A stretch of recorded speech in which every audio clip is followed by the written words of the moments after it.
Where you at? Sup? Not much. How are you guys?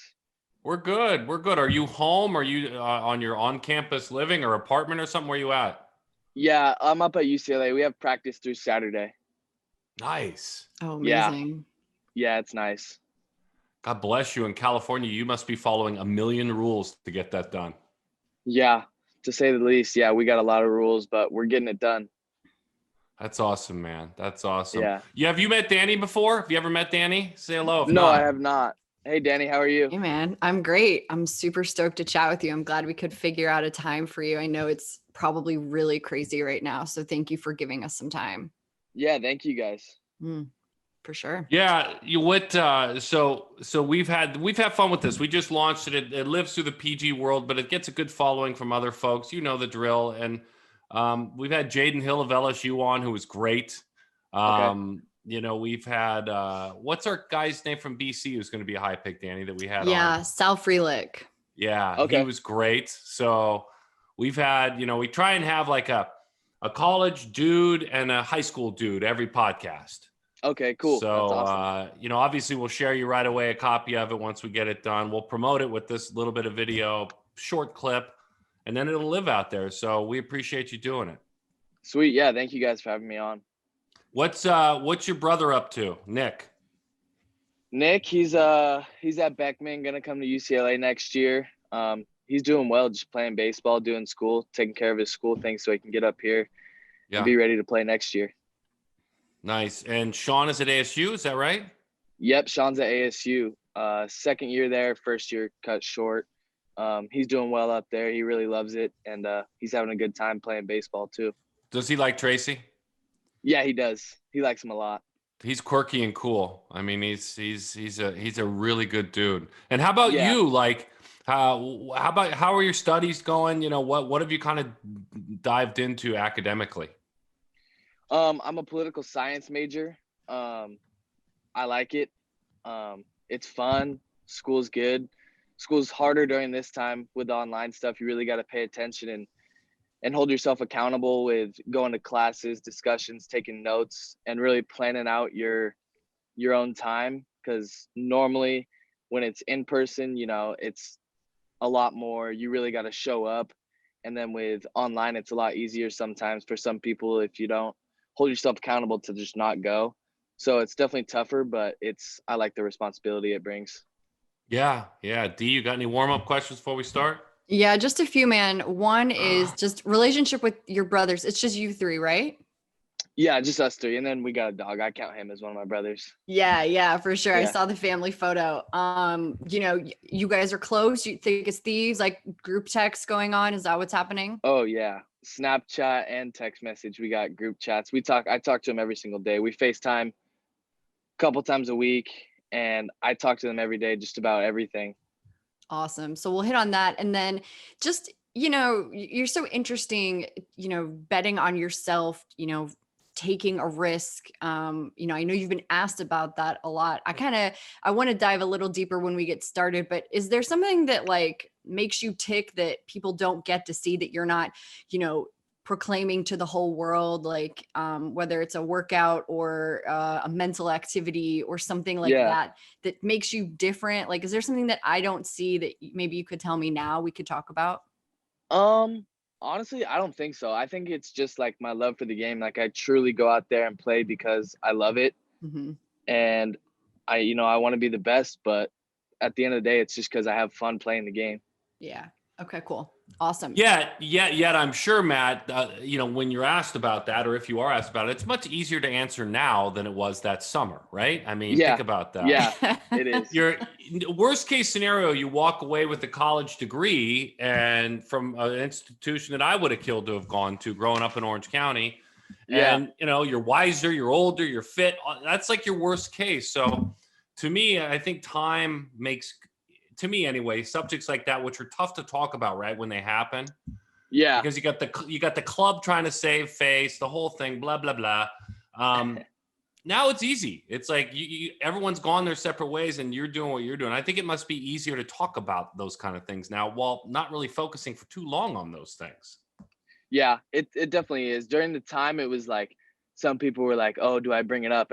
And honestly, you can, like, people who know me well know that, you know, I don't take things personally, or I don't get sensitive about things very often. So, Yeah. but some people, like, on that summer team were like, oh, should I talk to him about it? And I was like, dude, like, ask me. Like, I really don't care. Like, seriously. That's cool. Got it. Got That's it. Yeah. really funny. You ready, I'm D? good. Yeah, I'm recording. I'm ready to rock. Okay. I knew once we booked Matt that I wanted to go and start one place for sure, because we talked about this, he and I, a couple of years ago on our radio show on Sirius XM. And I want to go right back there because he's a college guy now. He's not at home now. But I want to know how prepared you were, Matt, to be a college baseball player with all the ground balls your mom hit you, with the way that she is the best athlete in the family. How much did you take Wendy's athleticism to campus? How much do you miss being around mom? It's one of my favorite discussions I've had with an athlete is the way you described your mom throwing a football better than any woman that you've ever seen, or any mom, and the way she hit you buckets of ground balls in Little League. I'm starting there with your mom, her athleticism, and you, and now becoming a man at UCLA. Yeah, I mean, I always say she's the toughest person in the family, having to deal with me and my brothers. She's awesome. You know, I miss having her around, but we talk every single day on the phone, and I love her. Obviously, she's a great athlete, but I think her best personality trait is her toughness. I mean, she's so tough, and I think I really take that onto the baseball field, and as well as my brothers, into every single day, everyday life as well. Yeah, an All-American softball, volleyball player collegiately. So take me out to the field when you were in Little League. I want to go with you. I'm going to be sitting Yeah. on the bench in the dugout, and I want you to give me the best description you can of the baseball, the fungo, or the bat, and mom hitting ground balls. What am I looking at? Yeah, so we would practice on the elementary school field, all dirt, no grass infield, never raked, pretty beat up.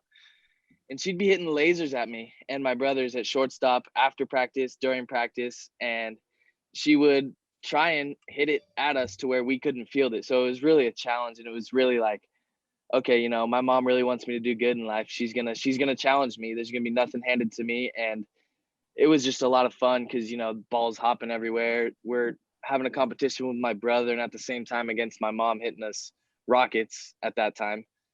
And at the end of the day, it was all fun, and it really built my love for the game. When it comes to conversations now, text messages that you get before games, or, you know, watching you, maybe she doesn't like something that happened or a decision you made. Does that happen? Do you get texts from her, calls from her? Like, is she checking in like that? Yeah, she checks in. She watches every game, whether they're at the game. I'm fortunate enough to where they can come to a lot of the games, or watch them because the Pac-12 network streams a lot of games. But no, she doesn't mention anything. She always tells me good job, no matter how I did. Uh, we both know in the back of our heads whether it was actually a good job or not. But no, she's always positive, says I did a great job, because she knows I put the work in and I'm prepared to do the best I can do out on the field every game. Yeah, and it's a tall task to raise three young men who are outstanding athletes, right? You guys are a power family. I feel like your youngest brother Nick just signed his letter of intent for UCLA. Your brother Sean, redshirt freshman at ASU, and then you at UCLA. There's not a lot of quiet moments, I could imagine, for your family. What's something that you can tell us about your brothers that only you know about them? Let me think about that one. Only I know about them. I would just say the most fun I have around them is specifically the weight room. We got a good setup in the weight room, and I'll be out there lifting, or one of them's lifting, and all of a sudden the next one shows up, and then the next one shows up, and then all of a sudden we're having a weight lifting competition in the garage when it was never meant to be that. Or one of us is shooting hoops out in the courtyard, and next thing you know, we're playing one-on-one and people are diving everywhere, getting shoved into the planters and stuff like that. I think that's the most fun part about having two brothers who are so competitive. Just the opportunity that I get to have two best friends live with me like that. And I get to call them my best friends, because they are, and get to live with them every single day when I'm at home, at least. So you have a unique chance to be a first-round pick twice. You've got to take care of your business, obviously, this spring, but you've got a unique chance that few can claim, right? And so I'm going to ask you to put your Scouts hat on and think this through just a little bit for me. Understanding that you could be a first round pick twice. If you were a scout and I were to ask you, what is a first round pick? I mean, what is that? I don't understand what a first round pick is. I'm asking you, Matt McClain, the scout, what would you tell me? Understanding you may be a first round pick twice. What are the characteristics of a first round pick? Skills, mindset, education. What are the characteristics? That's a tough question, but I would say, a 5'2" tool player who can do it all. A guy who goes out there and gives it his all every single game. He's a winner, and obviously he's going to have a long career in the big leagues, hopefully. But at the end of the day, he puts the work in like nobody else, and he gives himself the best opportunity. He's got the talent along with the dedication and work ethic to make it a long way in this game. And at the end of the day, he's a winner who's going to win at the big league level for their team. You know what's interesting? You and I talked about this in the pre-interview. That summer of 18, when you played for the Bellingham Bells, you went up there right away and played in a college league, and you weren't even in college yet, right? You get picked in the first round by the Diamondbacks. You go play at the Bellingham Bells. On your quiet nights in Bellingham, and I've played minor league baseball in Bellingham a long, long time ago. On your quiet nights in Bellingham, what were your thoughts about? You played really well. I mean, you fit in. You had a really good summer, 370 on base. But to make a decision as bold as you made to be a first-round pick and say, you know what, I'm going to go ahead and go to UCLA. That's bold. You know that. So what were your quiet thoughts, nights? Was there doubt? Let me get inside your head in Bellingham, not with your teammates, but when you were alone. Yeah, when I was alone, actually, it's funny you say that. I never really thought about that, to be honest. After the game, it was about dinner and Fortnite and how to take care of my body for the next day. I didn't really think about that decision much because, I control what I can control, and I controlled my decision, obviously, in that whole 2018 draft. And after that, I couldn't control what I did or what the team did, or I could just focus on what I was doing in that present moment to get myself ready to go for the next game. And, I would debrief the game sometimes at night, whether it was a good or bad night, but I never really thought back on the decisions or the decision that I made. Where does that come from? Because not everyone can do that, dude. I mean, seriously, you're just right back, task in hand. First round pick, not the right fit, right back to being a ball player. Where does that come from? That's just the way I was raised by both my parents, my mom and my dad. They both always preach control what you can control. It's all about attitude and effort. Those are two things you can control. Being present and taking things day to day, and being where your feet are, because that's the only way that you can get better as a baseball player and as a person. So we're clearly exhausting this topic, but I feel like it's nice to come full circle. Yeah, I'm going to exhaust it a little bit more here because I want to just dig like a little bit deeper with this. You bet on yourself. You took a huge risk. You took a chance that not many people probably in the history of this game have done, will do. That's a pretty mature decision. And you said, you knew it was right for you. This was what you could control. But now that you've had time to like see this plan through, see what you controlled, where are you now? How did your bet pay off? Yeah, so it started my freshman year. I played a lot and I really struggled actually. And because of that, right now I'm a better player and I'm a better person because of it. I learned a lot from it. I really had adversity for the first time in baseball. Not saying that in a cocky manner at all. That was my first year I've ever really struggled. And I learned a lot from it. I knew what I needed to do to get my head where it needed to be, to where I wouldn't be taking my at-bats to my defense, to where I was selfless and I can go pitch to pitch and really focus on getting external and getting ready to compete no matter what just happened at the plate. Because it was tough, but I learned a lot from it. And then from there, I went to play in the Cape Cod League. I did pretty well out there, started to find myself and get back to who I was as a baseball player. And then ever since then, I've just been trying to get better and build on top of that and really find my identity and run with it. Because to say I lost myself as a baseball player a little bit is, I think it's a true statement as to regarding my freshman year, but then my ability to, put that behind and learn from it and not dwell on it and get better from it, I think was a really big opportunity for me and chance for me to grow as a baseball player. And I took advantage of it, and I'm still taking advantage of it, I believe. And why do you feel like it's important to recognize that or share that or be humbled and have this attitude about it? Why does that serve you? Why is that important? I think it's important because it's not going to be the first time I get humbled. Not, I think I'm a humble person. But in terms of performance being humbled, that was really the first time I was humbled, and it's not going to be the last. And now I know that. I know what to go to when I'm struggling, and the things to think, and the drills, routines to go to, get back to my hitting routine, fielding routine, stuff like that. And I just think it's important because if you're going to succeed in life, you're going to have to fail. And if you get knocked down, the old saying, if you get knocked down 7 times, get up 8. That's something that, I live by, and you can learn from everything, whether it's positive or negative. So Santa Barbara this summer, and a summer where we all had to be careful and be quiet. And maybe you went and played in the NBC tournament. I'm not sure. But what was that like for you? You were having a great sophomore year, a really great sophomore year. You were slugging it. You were getting on base a bunch. And then you went with the Forsters, and that's a great program. You had a heck of a summer when you guys were able to play. Kind of walk me through your summer. We weren't there. What improved for you offensively? What was just playing baseball like for the Forsters? Yeah, it was awesome. It was an amazing opportunity. Coach Bill Pintard, he gave me that opportunity. I believe the 2 opportunities I had were Santa Barbara and the Northwoods League, and I chose Santa Barbara. There was a bunch of UCLA guys up there. I got to play with my brother again. Day to day, it was a lot like pro baseball. Most summer leagues are, from what I hear. Obviously, I haven't played pro baseball, but from what I hear, summer ball is a lot like pro baseball.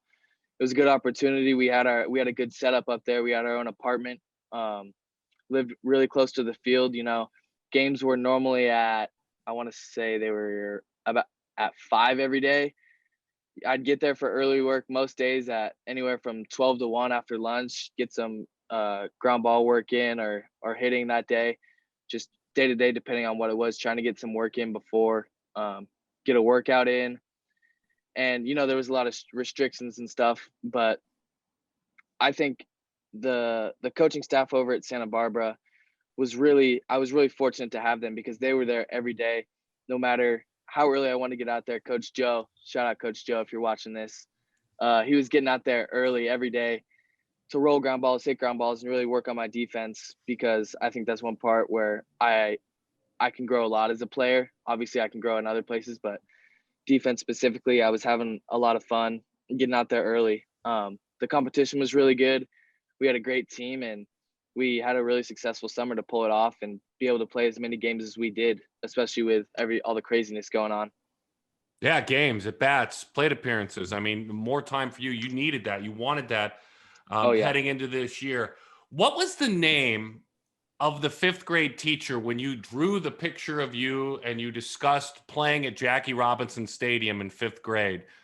You remember that? You shared with me at some point that you drew some sort of a drawing or a picture that you actually someday would play at Jackie Robinson Stadium at UCLA. Recall that for me. Yeah, I'm pretty sure it was Miss Pinedo. Okay. I actually still talk to her. Did you, real quick, did she encourage you when she saw it? Did she say, way to go, that's a good idea? Oh, yeah, she's very positive. Good. Great teacher.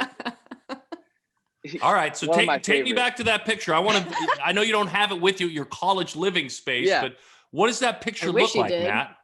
Yeah, no, seriously, I wish I did too. No, I actually, now that you say it, I can kind of picture it. I wrote myself at shortstop. I circled me in red.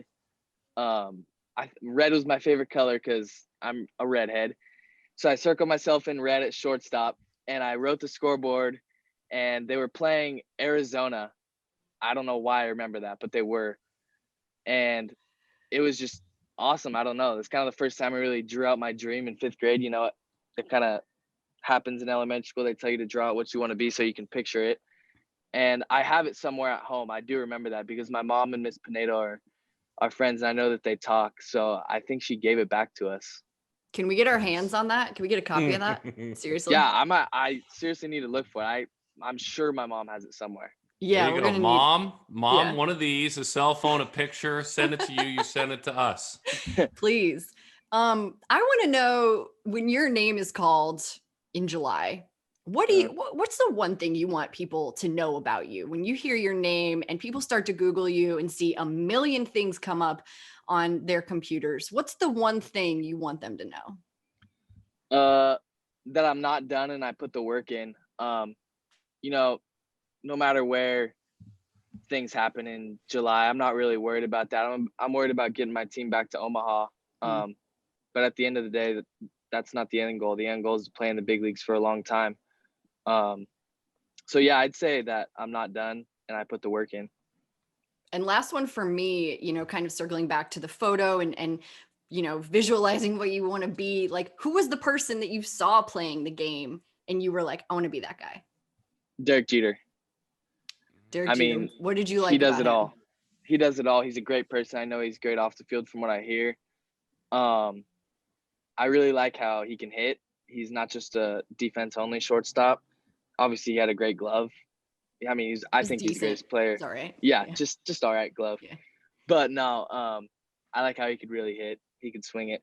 And I watched him. He played the game the right way, always 100%. On and off the field. There's a lot of guys who like jog on the field now, and I always watched him, and he was jogging on the field a lot harder than everyone else. How important was the Cape in 2019 for you? I love how vulnerable you were, saying I lost myself as a baseball player. That's very cool to hear. It's very real to hear. But how important were those games in the Cape? Because you went to the Cape and you played well.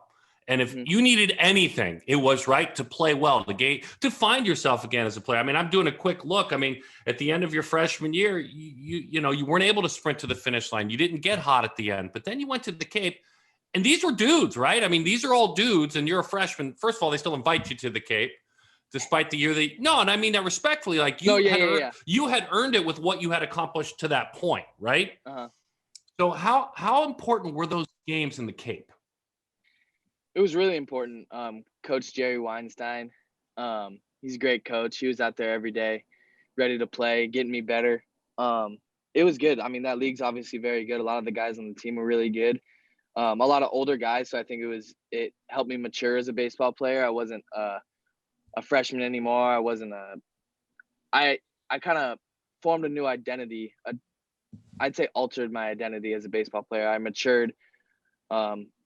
I really got things under control in terms of, routine, early work, because that was the first time like in summer ball where we were getting there pretty early and getting our work in, getting in extra work. And I really learned like what those things can do for you as a baseball player.